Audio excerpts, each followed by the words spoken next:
Hello and welcome to the penultimate Rugby World Cup offload here on ThePapare.com as we look forward to the semi-finals and two massive clashes lined up, two Southern Hemisphere clashes. To look more closely at them, joining me in the ThePapare.com studios, our rugby analyst here at ThePapare, Jayan Gunitilaka, joining me. Jayan, thanks for being here. It's going to be a fabulous weekend of rugby. It was last week as well. The quarterfinals are outstanding. And do you think this is going to be any different? No, Shanaka. Amidst all that's been said and done, especially after that Scotland game, what we shouldn't lose sight is the fact that we had the four best teams in the competition in the semi-finals. So it makes for fabulous viewing, and I can't wait for Saturday and Sunday to come by, Shanaka. Yeah, it's going to be a great occasion, that much is for sure. Let's look at the first game. We have New Zealand taking on South Africa, and let's have a look at how both these teams have got to the quarterfinal stage. We have New Zealand, let's have look at the head-to-head, of course. New Zealand leading that one fairly comfortably, and then this is how New Zealand got to the quarterfinals, the semi-finals, a massive win against France in the quarterfinals, but not that flash in the group stage, Jan. Yeah, Shanaka, they didn't really hit their straps in the first few games, and people who know how the All Blacks play nowadays knew that they were probably keeping their cards close to their chest and didn't want to give too much away. People thought that would be a bit of a gamble going into a game like France, a bogey team for them, but we all saw what happened, and they ran down 9 tries. 9 tries in a quarterfinal is not something you see every day, and they just showed how much firepower they have from not only 1 to 15 but 1 to 25, I would say, because you had people like Joe Modi get off a plane and have reverse passes that created tries. So I think the All Blacks are here to play, and they've actually peaked at the right time, and they've sent a message out to all the other rivals that they're here to really take it home. So let's have a look at South Africa, how they got to the semi-finals. They also had a close win against Wales in the quarterfinal, but then that memorable match in the first game where they went down to the wire against Japan and lost that one as well. So this team has been tested, Jan, and one thing I have noticed is that mentally they are not as strong as previous South African teams. Yes, and especially that loss to Japan was not the way they wanted to get off the campaign going, Shanaka. But looking back, I think that setback really made them wake up and really come together as a team. And their performances since have been very, very impressive. But like you said, mentally, a bit of vulnerability also showed in the quarterfinal. I thought Wales, if they scored those 2 tries when they were in a position to do so, we might have seen Wales go through. But they're here to play, and they're in the semi-final, which they're playing a familiar foe. So we'll wait and see. Well, they're playing the familiar foe without the likes of Victor Matfield, without the likes of Jean de Villiers, who bring that experience to the team. Fury du Preez is hardly the player he used to be a few years ago, Jan. So in terms of leadership, with guys like Carter, Richie McCaw, Kieran Reid, Conrad Smith on the other team, and of course Ben Smith, do you think that there's just a bit of a quality and experience gulf? Definitely, because you're taking the All Blacks with experience right across the park in Richie McCaw, Dan Carter. They've all been there, done that, and they've been around for years.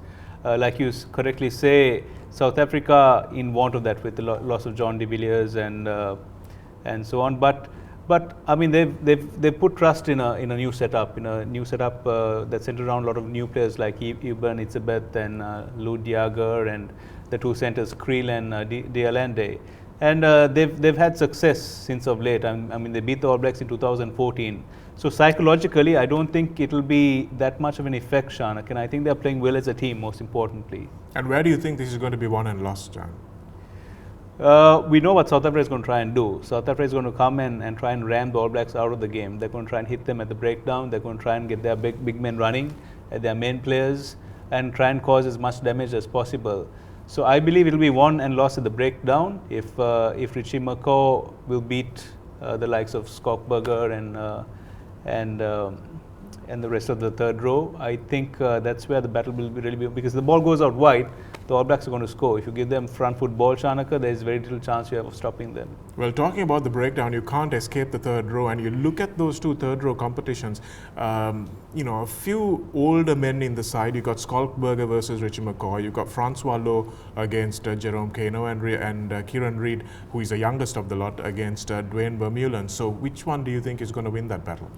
Well, that's interesting question because Scott Berger and Francois Lowe are playing like teenagers. They're playing like they've got a new lease of life and they're enjoying their role.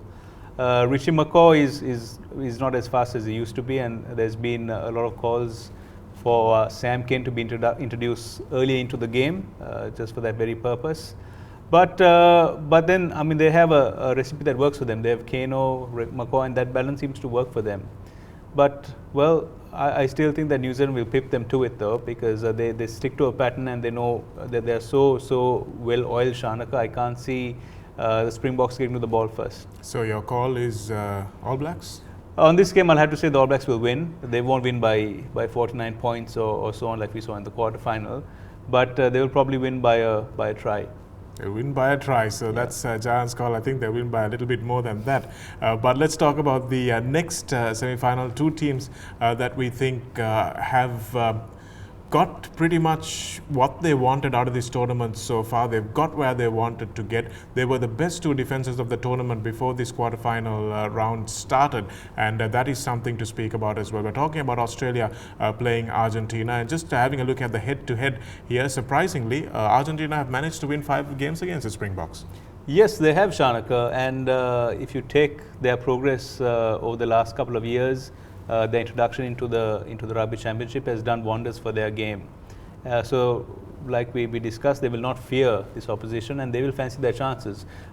8 years ago, they win a semi-final as well against France, but it was a surprise to everybody. They were unknown quantity and they lacked that experience. But I mean, they are a different side today, Shanaka. They are indeed, and they beat this Australian team in Mendoza. They beat they beat South Africa twice in the Rugby Championship as well. So it's been a really good build-up for them. Let's have a look at how these two teams got to where they are now. And Australia, of course, pretty comfortable in the group stages, although they didn't score any tries against Wales, and that nail-biter against Scotland. I think they've put their bad game behind them. Yes. People would say that Australia probably didn't deserve to get through, but like you said, they had one bad game. They're always going to have one bad game. And I don't think it comes much worse than that because they were quite poor, to be really honest, Shanaka.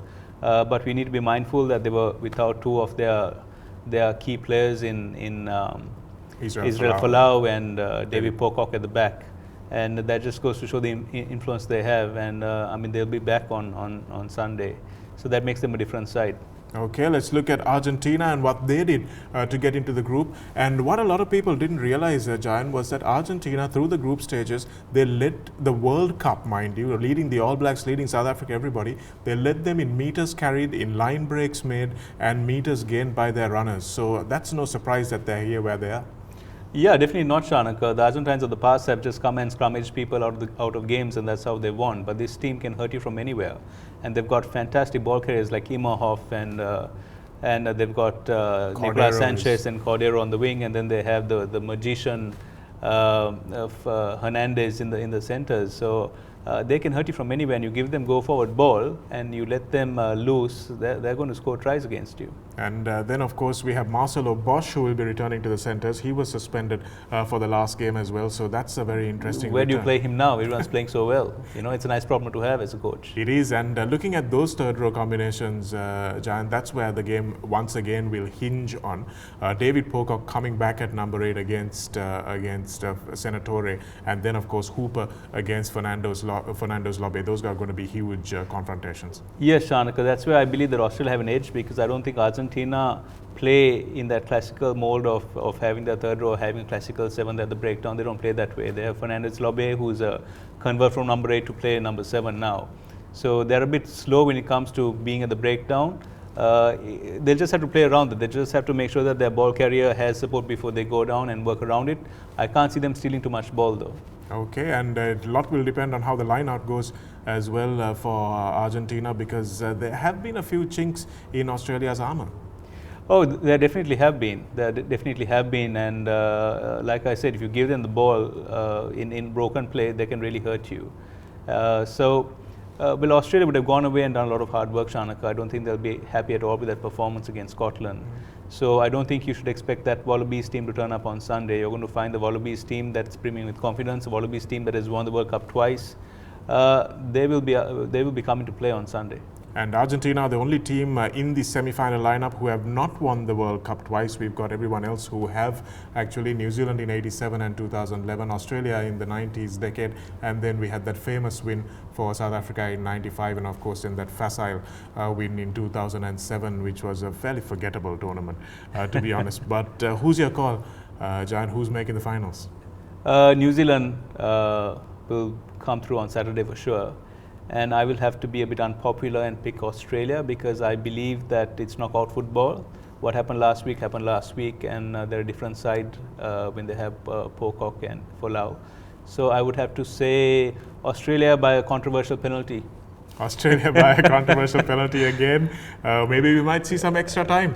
Who knows? But it's difficult to disagree with Jan. But I think Argentina might just have played enough outstanding rugby, happy rugby, as they call it, to deserve for the best two open, expansive teams to make it to the finals. So let's split that one down the middle. And Jan says Australia. I will say Argentina. Join us for our next time's offload as well. But don't forget the games are on at 8:30 on Saturday and 9:30 on Sunday. Those are the two semi-finals. New Zealand playing South Africa on Saturday at 8:30, and Argentina taking on Australia on Sunday at 9:30. We'll see you on the next offload.